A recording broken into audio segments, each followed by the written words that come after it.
ओम श्री मन नारायण नमः। नमस्कार दोस्तों, स्वागत है आपका हमारे YouTube चैनल में। आज की इस वीडियो में हम जेठ मास की कथा अध्याय 14 का पाठ करेंगे। अध्याय 14 में हम प्राचीन बरही का जन्म और प्रचेताओं का भगवद आराधन के बारे में जानेंगे। तो आइए पाठ शुरू करते हैं। श्री पराश जी बोले हैं, मित्र पितु के अंतर्धान और वादी नामक 2 धर्म पुत्र हुए। उनमें से अंतर्धान से उनकी पत्नी शिखंडिनी ने हविधारण को उत्पन्न किया।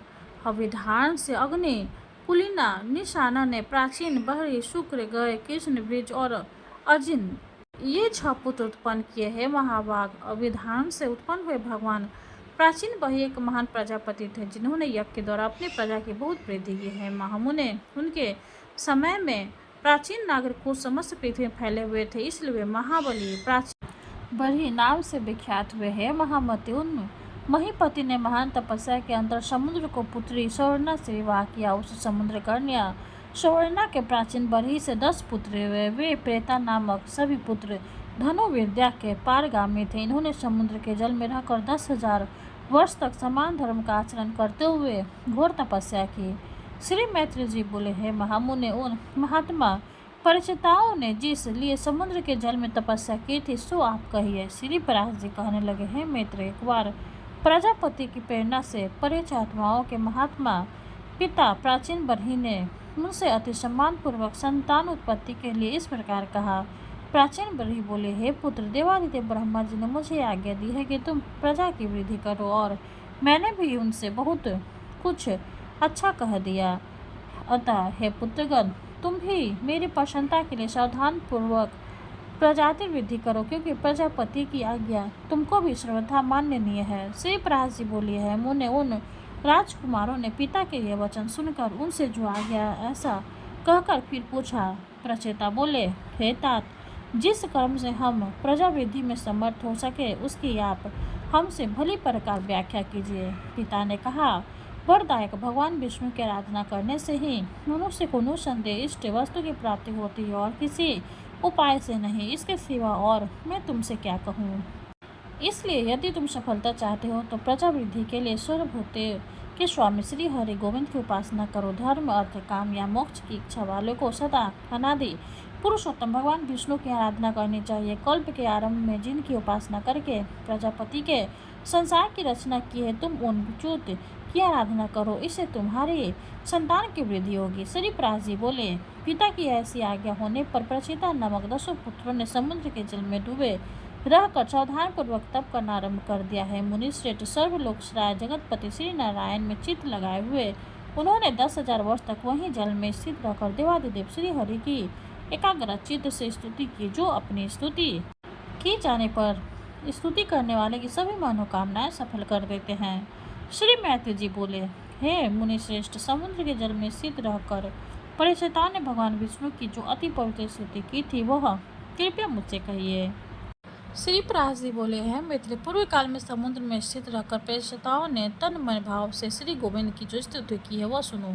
परिचिताओं ने कहा, जिनमें संपूर्ण वाक्यों की नित्य प्रतिष्ठा है तथा जो जगत की उत्पत्ति और प्रलय के कारण है, उन निखिल जगनायक परम प्रभु को हम नमस्कार करते हैं, जो आदि ज्योति स्वरूप अनुपम, अनु, अनंत, अपार और समस्त चराचर के कारण है, तथा जिन रूपहीन परमेश्वर के दिन रात्रि और संध्या ही प्रथम रूप है, उन काल स्वरूप भगवान को नमस्कार है। समस्त प्राणियों के जीवन रूप जिनके अमृतमय स्वरूप को देव और प्रीतिगण नित्य प्रतिभोगते हैं, उन सोम स्वरूप प्रभु को नमस्कार है, जो तीक्ष्ण स्वरूप अपने तेज से आकाश मंडल को प्रकाशित करते हुए अंधकार को भक्षण कर जाते हैं, तथा जो धाम, शीत और जल के उद्गम स्थान और उन सूर्य स्वरूप को नमस्कार करते हैं, जो कठिन युक्त होकर इस संपूर्ण संसार को धारण करते हैं और शब्द आदि 5 विश्वों के आधार तथा व्यापक है, उन भूमि रूप भगवान को नमस्कार है, जो संसार का योनि रूप है और समस्त देहधारियों का बीज है। भगवान हरि के उस जल स्वरूप को हम नमस्कार करते हैं, जो समस्त देवताओं का अभिभूप और पृथ्वीगण का कविभूक मुख है। उस अग्नि स्वरूप विष्णु भगवान को नमस्कार है, जो प्राण,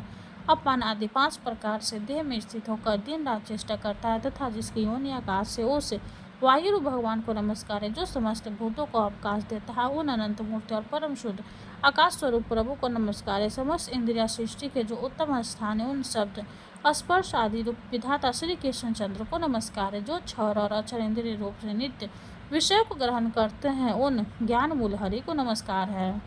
इंद्रियों के द्वारा ग्रहण किए विषयों को जो आत्मा के सम्मुख उपस्थित करता है, उस अंतःकरण रूपी उस आत्मा को नमस्कार है। जिस अनंत में सकल विषय स्थिति है, जिसके वह उत्पन्न हुआ है और जो उसके लय का भी स्थान है, उस प्रकृति स्वरूप परमात्मा को नमस्कार है। जो शुद्ध निर्गुण होकर भी ब्रह्मवश गुण युक्त से दिखाई देते हैं, जो विकारी अजन्मा शुद्ध निगुण निर्मल और श्री विष्णु का परम पद है, उस ब्रह्म स्वरूप को हम नमस्कार करते हैं।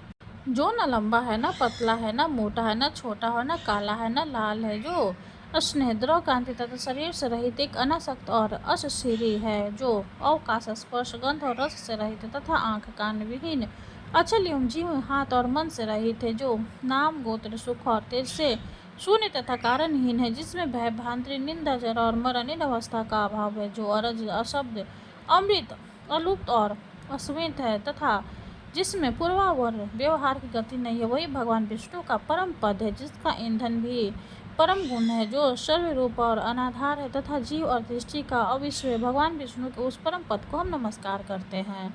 श्री पराशर जी बोले, इस प्रकार श्री विष्णु भगवान में समाधिस्थ होकर प्रचेताओं ने महासागर में रहकर उनकी स्तुति करते हुए 10,000 वर्ष तक तपस्या की। तब भगवान श्री हरि ने प्रसन्न होकर उन्हें खिले हुए नील कमल की सी अभयुक्त दिव्य छवि से जल के भीतर ही दर्शन दिया। प्रेषिताओं ने पक्षी राज गरुड़ पर चढ़े हुए श्री हरि को देखकर उन्हें भक्ति भाव के भार से झुके हुए मस्तकों द्वारा प्रणाम किया। तब भगवान ने उससे कहा, मैं तुमसे प्रसन्न होकर तुम्हें वर देने के लिए आया हूँ, तुम अपना अभीष्ट वर मांगो। तब प्रेषिताओं ने वरदायक श्री हरि को प्रणाम किया। जिस प्रकार उनके पिता ने उन्हें प्रजा विधि के लिए आज्ञा दी थी, वह सब उनसे निवेदन की। तदंतर भगवान उन्हें अभीष्ट वर देकर अंतर्धान हो गए और वे जल से बाहर निकल गए। इस प्रकार 14वां अध्याय संपूर्ण हुआ। विष्णु भगवान की जय हो। अब विष्णु भगवान की आरती करेंगे। ओम जय जगदीश हरे, स्वामी जय जगदीश हरे, भक्ति जनों के संकट जन में दूर करे। ओम जय जगदीश हरे, जो ध्यावे फल पावे, दुख बिन से मन का, सुख शांति घर आवे, सुख शांति घर आवे, कष्ट मिटे तन का। ओम जय जगदीश हरे, माते पिता तुम मेरे, शरण गहूँ में किसकी, स्वामी शरण गहूँ में किसकी। तुम्हें बिने और न दूजा, तुम्हें बिने और न दूजा, आस करूं जिसकी। ओम जय जगदीश हरे, तुम पूर्ण परमात्मा, तुम अंतर्यामी, स्वामी तुम अंतर्यामी। पारे ब्रह्म परमेश्वर, पारे ब्रह्म परमेश्वर, तुम सबके स्वामी। ओम जय जगदीश हरे, तुम करुणा के सागर, तुम पालन करता, स्वामी तुम पालन करता। मैं मूरख खल कामी, मैं मूरख खल कामी, कृपा करो भरता। ओम जय जगदीश हरे, तुम हो एक अगोचर, सबके प्राणपति, स्वामी सबके प्राणपति। किस विधि मिलूं दया में, किस विधि मिलूं दया में, तुमको मैं कुमति। ओम जय जगदीश हरे, दीन बंधु दुख हरता, तुम ठाकुर मेरे, स्वामी तुम ठाकुर मेरे। अपने हाथ उठाओ, अपने हाथ उठाओ, द्वार पर तेरे। ओम जय जगदीश हरे, विषय विकार मिटाओ, पाप हरो देवा। स्वामी पाप हरो देवा। श्रद्धा भक्ति बढ़ाओ, श्रद्धा भक्ति बढ़ाओ, संतन की सेवा। ओम जय जगदीश हरे। तन मन धन और संपत्ति सब कुछ है तेरा। स्वामी सब कुछ है तेरा। तेरा तुझको अर्पण, तेरा तुझको अर्पण, क्या लागे मेरा। ओम जय जगदीश हरे। जगदीश्वर जी की आरती जो कोई नर गावे। स्वामी जो कोई नर गावे। कहते शिवानंद स्वामी, भजते शिवानंद स्वामी, मन वांछित फल पावे। ओम जय जगदीश हरे। विष्णु भगवान की जय हो। वीडियो अगर अच्छी लगे तो लाइक कर दे, चैनल को सब्सक्राइब कर दे। धन्यवाद।